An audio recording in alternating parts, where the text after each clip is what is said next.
nggak bisa bedain halal dan haram, tapi ngakunya bertakwa. Memang bertakwa ini bukan kepada Allah, kepada Tuhan YME.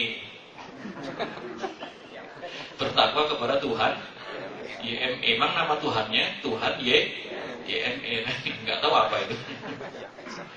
Kok nggak mau bertakwa kepada Allah gitu aja kan enak ya. Tapi bertakwa kepada Tuhan YME. Nah, jadi kan demikian. Akhirnya Ramadan itu kan paket utamanya itu.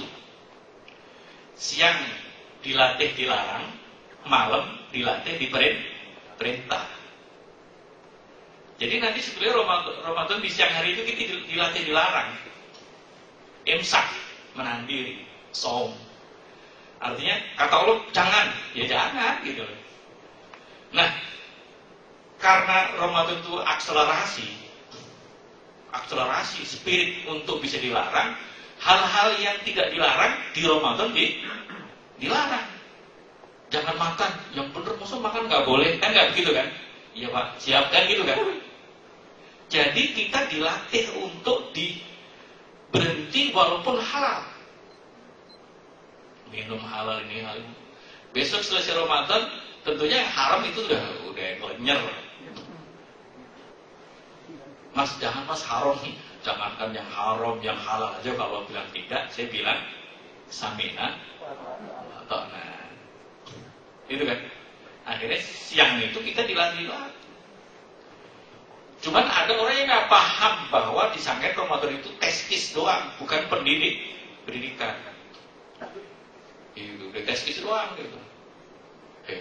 Pagi-pagi pokoknya anaknya bikin kesel, pengen marah-marah. Kan Ramadan dilarang marah gitu ya. Bagus saya lagi puasa. Kalau enggak usah gamparin. Pokoknya gitu ya. Terus selesai berbuka, aku deh enggak puasa, mana tadi yang bikin. Padahal sisi edukasinya adalah latihan menahan diri. Tapi menahan dirinya tadi sangkanya hanya sebuah test case. Padahal edukasi. Contohnya gitu. Orang saya sering dapat pertanyaan, Ustaz, kita kan lagi puasa, nggak boleh bohong kan ya. Terus kalau kemudian kita lagi negosiasi ini, bohong dikit boleh nggak Ustaz? Ya puasa nggak puasa, bohong nggak boleh. Di luar puasa bohong boleh nggak juga gitu. Kan kata Rasulullah kan barang siapa tidak bisa meninggalkan bohong, ya, dan pekerti dan ucapan bohong, puasa nggak ada gunanya. Artinya lo bohong-bohongan mau lo nggak punya puasa, ya kan? Itulah kira-kira ya bahwa malam kita diakselerasi dengan perintah-perintah untuk qiyam sebanyak-banyaknya. Jadi akhirnya sebetulnya memang satu hal saja belum kita detailkan tentang karakter orang berpuasa, bahwa berpuasa itu kita dites untuk diperintah dan dilarang oleh Allah Subhanahu wa taala dengan suasana kayak. Dan seluruh agama itu sebetulnya seperti itu. Salah satu yang menyebabkan Islam itu ditertawakan orang Jawa sampai di lahir kejawen itu apa? Karena banyak orang Islam yang agamanya tidak sempurna, sehingga harus perlu ada tambahan private ke orang kejawen, ilmu kasampurnan. Padahal kalau kita kerjakan puasa dengan benar, sholat dengan benar, pasti nggak perlu ada bonus-bonus agenda bid'ah itu tadi.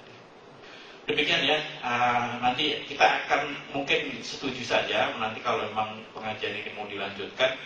Kalau yang sifatnya lebih komprehensif nanti habis Ramadan aja. Sekarang kita persiapan Ramadan. Jadi hari ini kita sadar bahwa sebulan lebih dikit lagi kita akan masuki satu masa 1 bulan takwa highlight. Ya, bagaimana kita persiapan diri. Kalau 2 pekan lagi insya Allah kita akan ketemu. Kita tentunya akan memahami lebih serius. Tapi satu hal lagi ya, bahwa Rasulullah itu excited dan antusias dengan Ramadan. Tentunya kita juga harus begitu. Demikian, sebelum ditutup kali ada yang mau bertanya silahkan. Kalau masalah fikih udah ada ustadznya sendiri ya. Ada. Iya.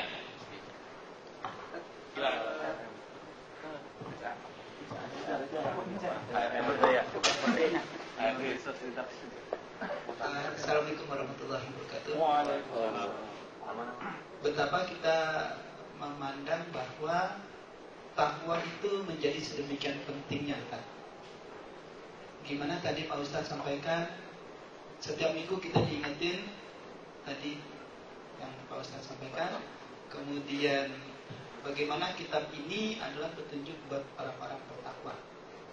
Ya.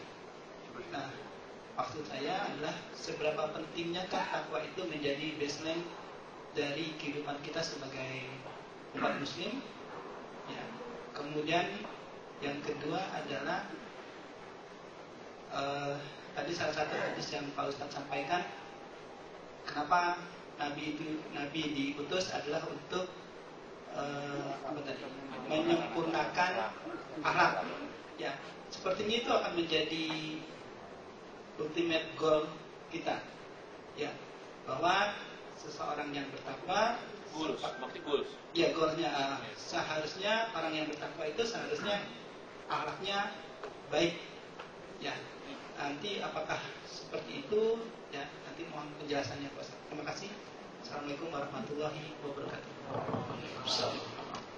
Jadi takwa itu pasti menjadi sangat strategis dunia dan akhirat, karena seluruh kebaikan Allah dunia dan akhirat yang akan Allah anugerahkan kepada komunitas atau individu muslim selalu syaratnya takwa. Itu boleh baca hadis, ayat semua syarat takwa. Cuma memang Allah juga tidak berada di wilayah kosong. Ketika menyebut takwa itu ada di domain kebiasaan, ada domain karakter, ada domain kepribadian. Banyak yang bentuk. Salah satu contoh yang bentuk karakter dan kepribadian, selalu saja Allah menyebut orang bertakwa itu ya as-sabirin was-shadiqin wal qanitin wal munfiqin gitu. Wal mustaghfirin bil ashar. Jujur, sabar, disiplin, dermawan, ya pasti unggul lah jadi apapun. Cuman apa bedanya barat yang disiplin? Basic value-nya mereka pragmatisme, takut kehilangan kepercayaan manusia. Kalau kita seharusnya basic belief-nya dua, takut kehilangan kepercayaan Allah dan kepercayaan manusia. Kalau kita menepati timbangan, kita tepat janji, kita nggak mau curang, itu basically karena takut kita dimasukkan neraka wailul lil mutaffifin. Karena kan gitu. Selebihnya juga harusnya takut kehilangan klien. Ibarat mobil, kenapa Islam itu unggul pada masanya? Karena ibarat mobil dua gardan ya Pak. Maka Rasulullah dengan para sahabat produktif sekali, sangat produktif. Karena ibarat mobil dia dua gardan dunia dan gardan akhirat. Nah kalau sekarang umat Islam kalah unggul, kalah produktif oleh orang non Muslim, ini memang sebenarnya mobil dua gardan, cuman AC coplok.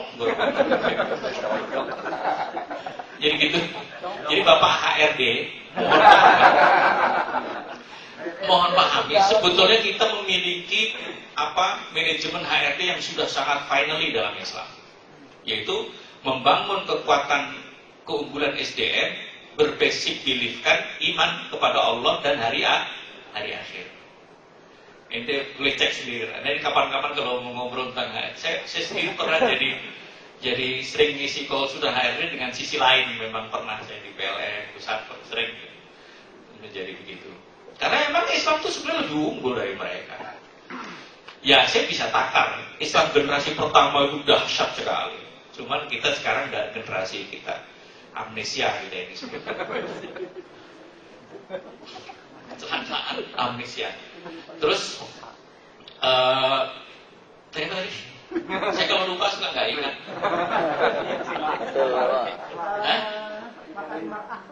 Oh iya.